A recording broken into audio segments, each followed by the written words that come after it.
Hello, folks. This is Dr. Young here, and we're going to talk about conjugated pi systems, specifically about the additions to those conjugated dienes. And so what we're going to look at today is the kinetic versus the thermodynamic product that you can get, and then talk about what a 1,2 versus a 1,4 addition means in this context. So just as a real quick reminder, right, as far as dienes go, we have isolated conjugated or allenes. We're talking about conjugated dienes for the rest of this video. But just to remind you that isolated is an example like this, where your two alkenes are split. They're separated by something that's sp3 hybridized or something else that makes it so that they are not one full set of p orbitals all in a row. If we have our conjugated dienes, again, that's what this video is about. This is where you have two alkenes that are in a row, where you have everything sp2 hybridized, which means they're all talking to each other as far as their electronics go, right? That you have p orbitals, in this case 4 in a row, and so you have a larger pi system. And then allenes, we are not talking about. This is an example of an allene, and it's just when you have a carbon that's double bonded in both directions. So it's a CC double bond in one way and a CC double bond in another way. So again, we're going to talk about these conjugated systems. All of the chemistry in this video just applies to conjugated dienes, not allenes, not isolated dienes. At the end of last video, I kind of alluded to the fact that what we're going to see is that our conjugated dienes are going to react a little bit differently than our regular alkenes. Now, the chemistry is not really new and weird. It's just the fact that we're having these resonance structures, so we have to make these extra considerations. So like, for example, we used to know that, right, when you have an alkene, in this case I have butene, and I add Br2, we just said, oh, okay, well, I'm just going to add 2 bromines to that alkene. Easy enough. However, now if I have a diene, in this case I have butadiene, and I add Br2, I can add it in either warm temperatures, right? So this is going to be warm, 40 degrees Celsius, or cold, like negative 78 degrees Celsius. I'm going to get different products. And so what I see is if I'm warm, I get what we're going to end up calling a thermodynamic product, where bromines add out to the ends here in a 1,4. I'll start writing this now.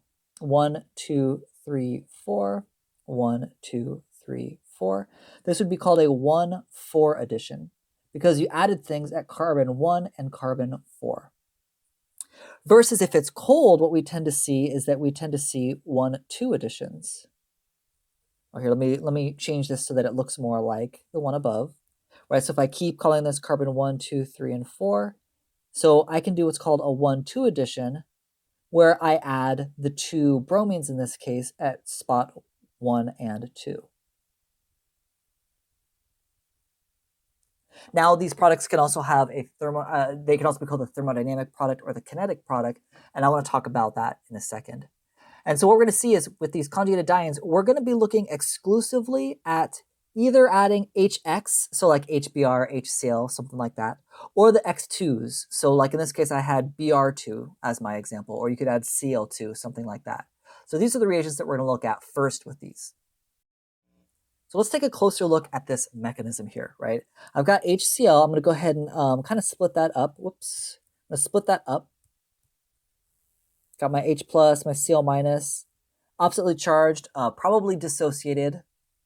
What I'm going to have is, just like all the chemistry that we did before, my alkene is the source of electron density, right? It's got all those extra electrons in a little space, so it's the electron-rich thing.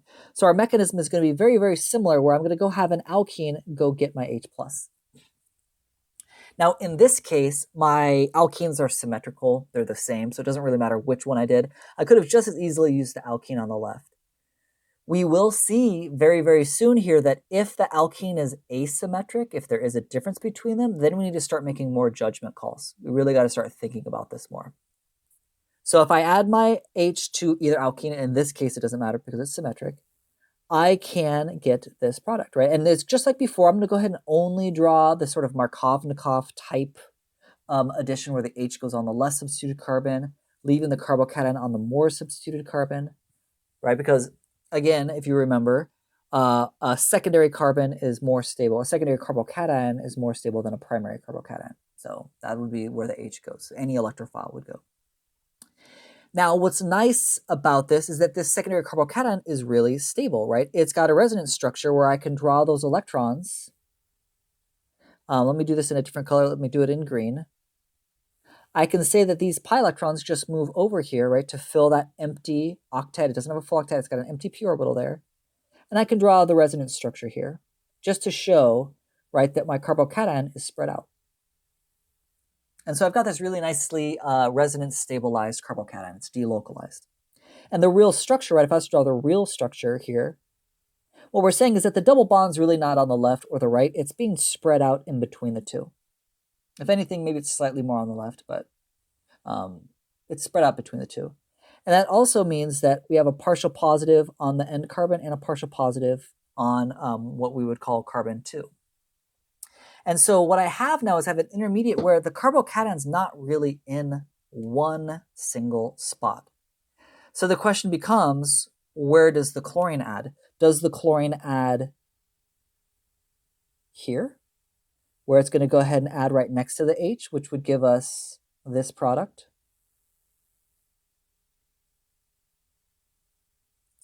Or is the chlorine going to add to the other carbon where the carbocation was, here, to give us this product? Because these are not the same thing, right? These are different compounds. It's not the same thing. So it matters where the chlorine goes. Now again, this is where those terms 1, 2, and 1, 4 additions come from. So I'm going to go ahead and number my diene here, right? This is carbon 1, carbon 2, carbon 3, carbon 4, and I'll keep 1, 2, 3, 4, and 1, 2, 3, and 4 on my products. Now, if I look at what I did in blue, where the chlorine added right next to the hydrogen, that would definitely be considered a 1, 2 addition. Right? Because I added something at carbon 1 and I added something at carbon 2. And if I look at the other one, the one in purple, I added something at carbon 1 and carbon 4. Right? In the first one, carbon 1 and carbon 2, I added an H and a Cl. Second one, I added an H and a Cl, but I added it at the 1 and the 4. So this would be a 1, 4 addition. So I get two different products. Now I want to talk a little, well, let's start here. I have two different products. One of these products is more stable, right? And how we're going to look at this is we just are going to use what we know about alkene stability to determine which one of these alkenes is more stable. So remember that in the past we talked about, when we talked about Zaitsev versus Hofmann products for like E2 reactions, we said that the more substituted alkene is more stable. So a tetra-substituted alkene is more stable than a di-substituted alkene, for example. And right, by substituents, we mean how many carbon groups are on there. If I look at my 1,2 addition product here over on the left, the blue one, that's only a mono-substituted carbon. I mean, not carbon, alkene. Mono-substituted alkene. Versus if I look at my 1,4, that's a di-substituted alkene, which means this one is more stable. Whichever product that you get from these 1, 2, or 1, 4 addition things, whichever one is more substituted and is more stable, we call that the thermodynamic product.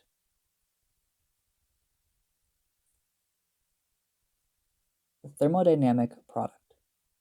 Because thermodynamically, it's more stable. When you look at thermodynamics, that's all about the relative stabilities of things. How much energy are you releasing or requiring to transform one thing into another?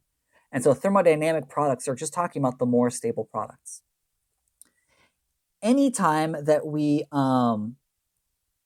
have a 1, 2 addition, where the two things, whatever they are, in our case, it's H and Cl. It could have been 2 Cls, could have been 2 Brs, could have been HBr. Really, any two things. Anytime you have a 1, 2 addition, that's what we call the kinetic product. That's what we call a kinetic product. So in this particular example, our 1, 2 addition is the kinetic product. That means it's going to happen faster, right? That's what this means. If it's kinetic, we're talking about how fast does a reaction occur and kind of what the mechanism is. That's what the kinetics studies. So we're talking about which one forms faster. So this forms faster. Why does this one form faster? The logic that's given here is called the proximity effect. It's just saying that probably my two things, in this case, my H plus and my Cl minus, because they're oppositely charged in this case, they're probably buddying up, right? Opposite charges attract. So they're probably close to one another in solution and close to one another when you're doing this reaction. And so it's simply faster for once you add the H for the chlorine to immediately add right next to it because the chlorine is already right there. It's just hanging out right there. It was hanging out with the H plus. When the H added, the chlorine was hanging out next to it. Boom, it just added right away. As opposed to, for it to do a thermodynamic product, it has to kind of diffuse over and find the other end of the molecule, right? So the chlorine has to kind of make a little trip to go find the other end of the molecule. Whereas if you're talking about the proximity effect, the kinetic thing, it's faster for the Cl to just add right next to the H, which is why the kinetic product is always a 1-2 addition.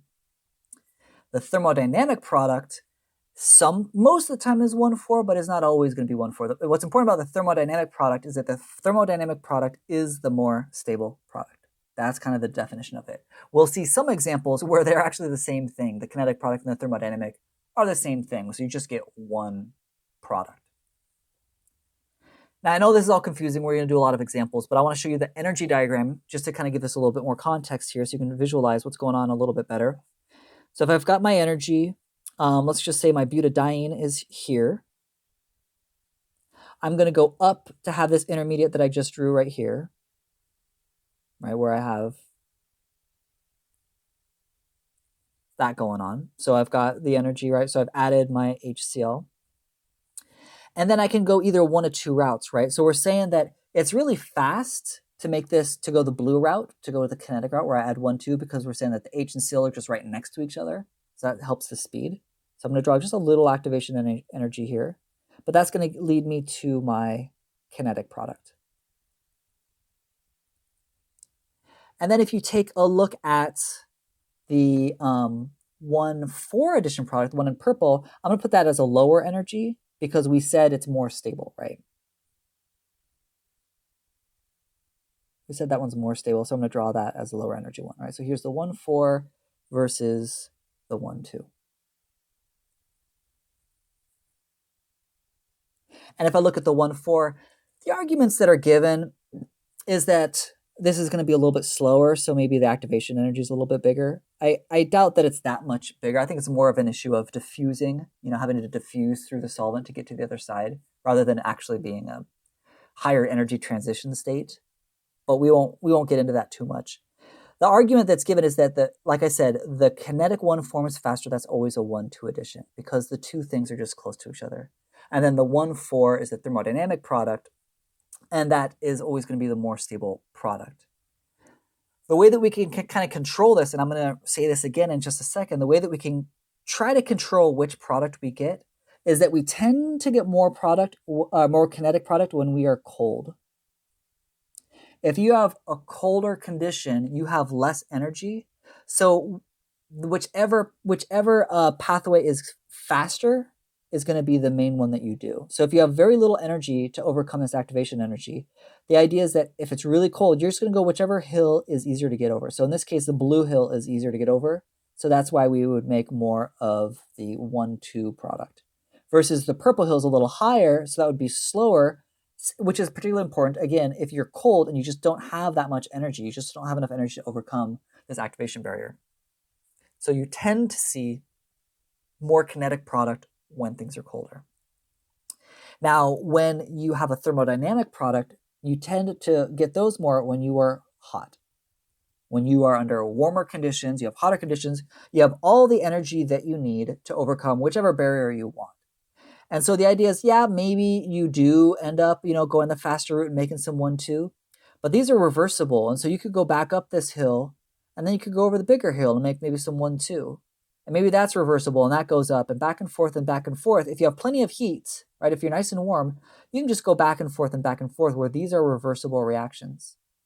But what you're going to see over time is that over time, we're going to keep settling down to the lowest energy product possible, right? So this will eventually, everything will get to the lowest energy state possible, the thermodynamic product.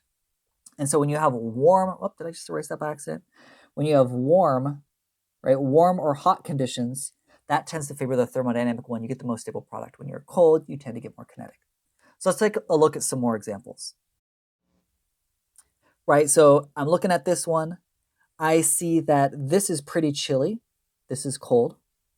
And I made some little notes of what we were just saying here, right? The kinetic product, the two halves of the reactions are next to each other, which is what always gives you a 1,2.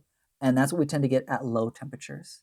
And so if I see HCl and I see that it's negative 78, I'm just going to draw the product where the H and the Cl are next to each other. So I didn't even really touch that other alkene. It's just still there. So I get my major product as my 1,2 product, in this case, the kinetic product. Same thing here. Now I've got negative 45. That's also cold, right? Negative. If you see a negative temperature, just go ahead and assume that's cold. But now I'm doing Br2. So that's a little bit different. It's not HCl, it's Br2. But again, it's going to behave in a similar sort of way. So I'm going to have my bromine, my BrBr. And I'm going to draw a little bit of a mechanism here, right? Now I have a different alkene that's not the same on either side. It's not symmetric. So I have to kind of decide, well, which of these two alkenes, the one on the left or the right, is going to be the one that's going to pick up the bromine. And the way I'm going to decide that is it's going to be whichever alkene produces the most stable carbocation. And you want to look at the resonance structures of those, right? So let's say, just for funsies here, I'm going to use two different colors. I'm going to use red. Let's say it's the one on the left that picks up the bromine, right? So again, normal sort of first steps here for adding a Br2 to an alkene, right? This is what you did before in earlier chemistry classes. So I didn't touch anything out here. Again, I'm going to add the bromine out here so that I get a carbocation that is more stable. In this case, more stable because it's resonance stabilized, right? They're both secondary, but one is secondary and allylic, and one is just plain secondary.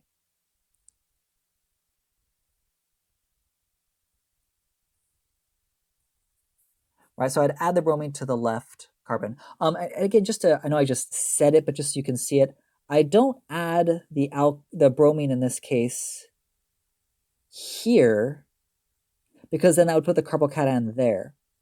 And in that case, that's just a secondary, that's just chilling. But here you have a secondary that's allylic, so this is definitely the more favorable way down here, right? This is a much lower energy transition state, or not transition state, a lower energy intermediate. So I could have the alkene on the left go get their BRs. That's one way. Or I could maybe have the alkene on the right go grab the first bromine. What would that look like?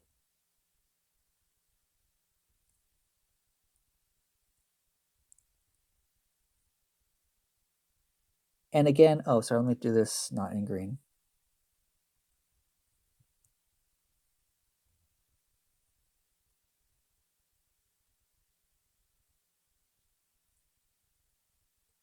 So again, I'll add the bromine, the electrophile, to the less substituted carbon. So the more substituted carbon has the carbocation.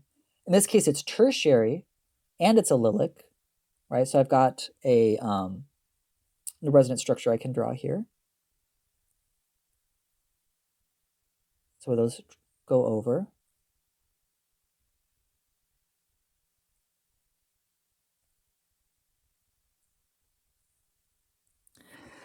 And so I can pick one of these two routes, right? Is it going to be the red route or the green route? Which one is going to be faster, or in other words, which one's giving us the most stable carbocation, right? Because I'm trying to go up the smallest hill possible. That's going to be the fastest reaction.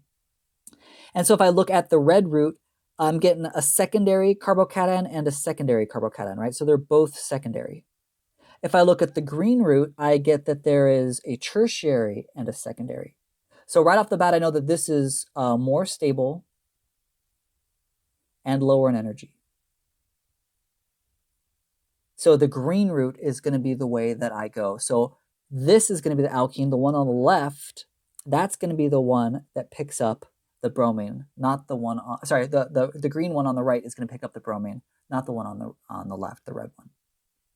And so it's this carbocation that I'm trying to decide, am I going to get the kinetic or the thermodynamic product?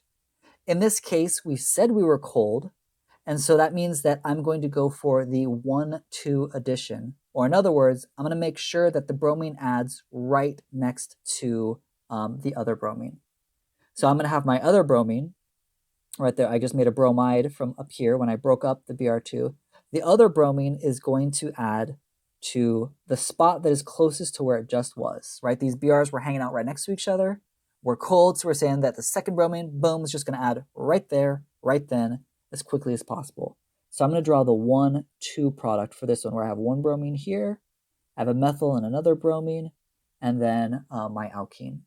So I would get, again, the 1,2 addition product. Not the thermodynamic product, not the most stable alkene necessarily, but the 1,2 addition. And just as a side note, right, so the 1,2 addition, this would be my major product. I could get some minor, because again, it is more stable, right? That minor product, that 1,4 would look like this. The 1,4 addition. But again, that would probably be minor given that we're in cold conditions, right? So I could form that. Definitely this looks like it would be, well, let me add these terms here, right? The 1,2 is the kinetic product. And the 1,4, we ask ourselves, right, is the 1,4 the thermodynamic product? And it is if it's more stable. And so if I look at these, my kinetic product, my 1,2, that's only a disubstituted alkene, but my thermodynamic product is a trisubstituted alkene, so I know that this is the thermodynamic product. It's the thermodynamic product. But again, we're in cold conditions, so my major in this case, do the 1,2. That's going to be your major product. That's how we want to answer this. So now if we take a look at the thermodynamic product, right? So again, thermodynamic product means you are making the more stable alkene. That's what we're talking about, more stable alkene. And again, it's often a 1,4, but it could be a 1,2 also. It really depends on the structure of the diene that you're talking about here. And the big thing for this is it's going to require higher temperatures so that we can easily reverse reactions and settle down into the lowest energy product possible. So both of these are fairly warm. You won't see these get crazy hot because oftentimes these reagents would boil away, so we have to kind of seal them and then heat them up as much as we can, but keep them sealed. If you turn them into gases, sometimes you can get problems. But regardless, if I saw this and I'm thinking, ooh, is this 1,2, 1,4? I see heat, so I'm thinking I need to form the thermodynamic product.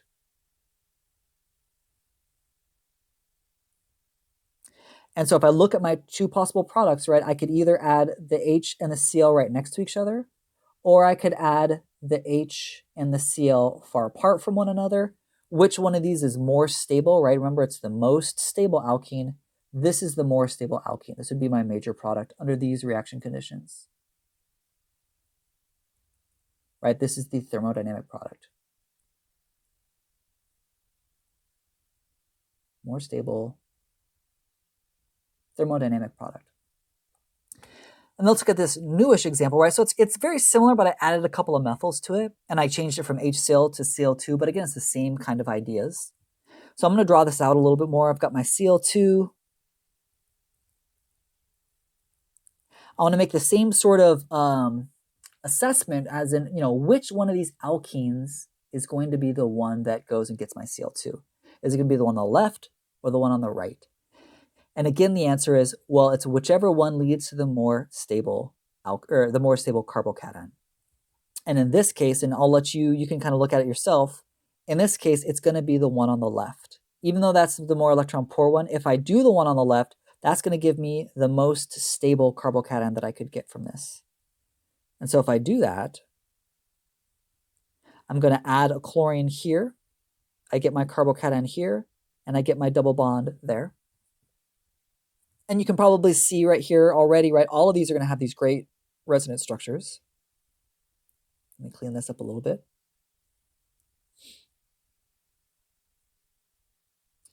So I can move the double bond there, plus charge there, and I've got this great, nice, stabilized secondary carbocation. I've got, secondary here and tertiary here. And then the question is, well, where is my chloride going to add? Where's my chloride going to add? And remember that because we have heat, we're going for the thermodynamic product, which is the more stable alkene. So I'm looking down here at these. I'm going to put my chlorine on, whichever one's going to give you the more stable alkene. well, let me draw the products out. Right? So again, I could have the chlorine add from either of these two carbocations. So, right, it could either be this. Sorry, that's a double bond there. And make sure that looks nice. Or I could have it where the chlorine adds to the other spot, and I get that alkene instead. Which one of these is the more stable one? This one. Right? Because again, this alkene is tri-substituted. It has a methyl, and another carbon group. It has 3 carbon groups. This one is only di-substituted. It has 1 carbon group and another carbon group. So this is the less stable alkene. That's the more stable alkene. So in this case, this would be my more stable product, or in other words, my thermodynamic product. So that would be my major product if I did this reaction warm. Now, here's the thing. Here's what's kind of annoying about these terms. In my first example up here, where I had just the linear, the butadiene up here, this one, my major product, my more stable thermodynamic product, that was a 1, 2, 3, 4. That was a 1,4 addition. That was a 1,4 addition, right? I added an H at carbon 1 and a chlorine at carbon 4. However, if I look at the one below, and I number these carbons, I added a chlorine at carbon 1 and 2, 3, 4, 5. If I look at this, 1, 2, 3, 4, 5. So it looks like my 1,4 addition was actually not my thermodynamic product in this case. In this case, my 1,2 addition was ended up giving me my most stable alkene. It was the thermodynamic product. So I do not want you to overgeneralize that. I mean, it's true that kinetic is always 1,2, always. The kinetic one is always 1,2. The thermodynamic is not always 1,4. It could be 1,2 also. It could be either one. You're just going to look for the most stable alkene product that you can find. So here are 4 more examples. I recommend that you pause for a sec. I know where this video is getting long, but pause a sec, take a crack at these. And really, these are definitely ones that you want to draw yourself a little mini mechanism to convince yourself of what's going on. And I have some high temperature, low temperatures. It's the same substrate. We're going to get different major products. So go ahead and pause, take a minute, and see what you can do with these.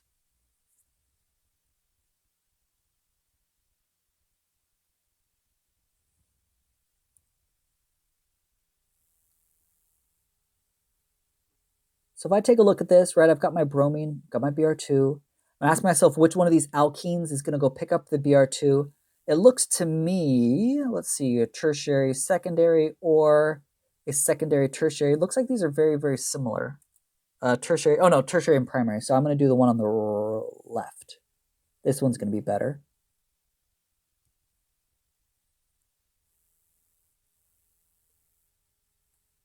Right, because if I add a Br here, I'm going to get the carbocation there, the alkene there. That's going to be resonance stabilized.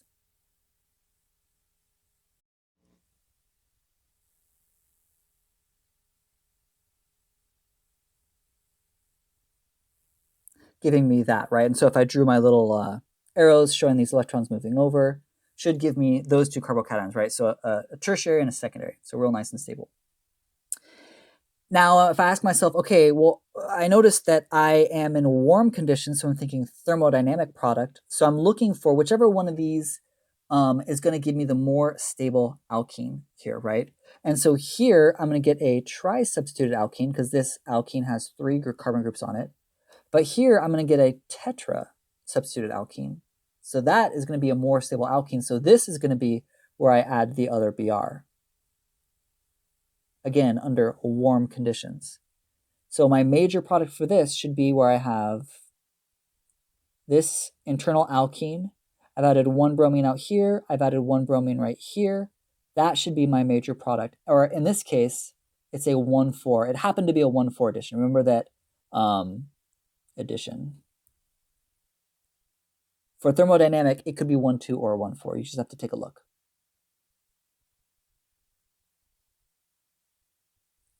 So 1,4 and thermodynamic. If I do this under chilly conditions, The idea is that I get the same sort of intermediates, excuse me. I get the same intermediate here, but because it's in a cold condition, we're saying that the bromine just basically is not going to have time to diffuse away. So we're just going to put it right where that carbocation was and draw a 1-2 addition instead, giving us our kinetic product.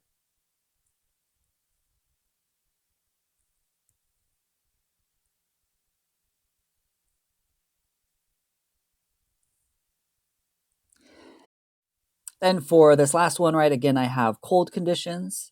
DCl, so if I look at DCl, DCl is just like HCl. Remember that deuterium is just a heavy isotope of hydrogen. So you just treat it exactly like you would if it was a hydrogen there. It's just so that we can kind of see it. But if you look at this mechanism, again, as far as like which alkene are you going to go have pick up the deuterium, in this case, it's going to be this one. So I have the more stable carbocation, which will give me my deuterium up here. And then a tertiary carbocation. It has a resonance structure where we have the alkene move and we have a secondary carbocation. So I've got this. Again, though, since it's cold, the idea is that when this deuterium attached, the chloride was hanging out near it. And so we're just going to say that this chloride, and if I draw my little mechanism, that this chloride attaches right next to where the deuterium is, right? Again, that's the kinetic product because we're so cold. So I'd expect to get the 1-2 product here.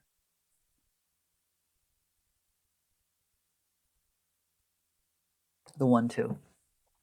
Now, if I look at the one right below it, again, all I've really changed here is the temperature. Now I'm at 45 degrees, so I'm much warmer.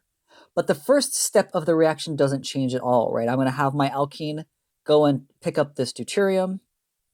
I'm going to have the exact same resonance structures. So then I've got my carbocation, I've got the resonance structure. And then I ask myself, in this case, maybe it's the same product, but maybe it's different. Which one of these two is going to give me the more stable alkene? And if I take a look at this one, right, it looks like here this is a di-substituted alkene. This is a tri-substituted alkene, so there is a difference. So I'm going to have my chloride ion add at this point so that I have a product that has the more stable alkene. So my deuterium will be up here. I'll have the double bond there, and I'll have my chloride add at the bottom. So this would be my thermodynamic product. And in this case, it's a 1-4.